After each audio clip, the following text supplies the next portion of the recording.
Yawning isn't just a sign of boredom, it might actually be your brain's way of cooling down.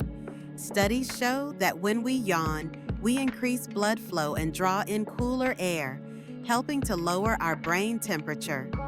Think of it like a computer that overheats. When it gets too hot, it slows down.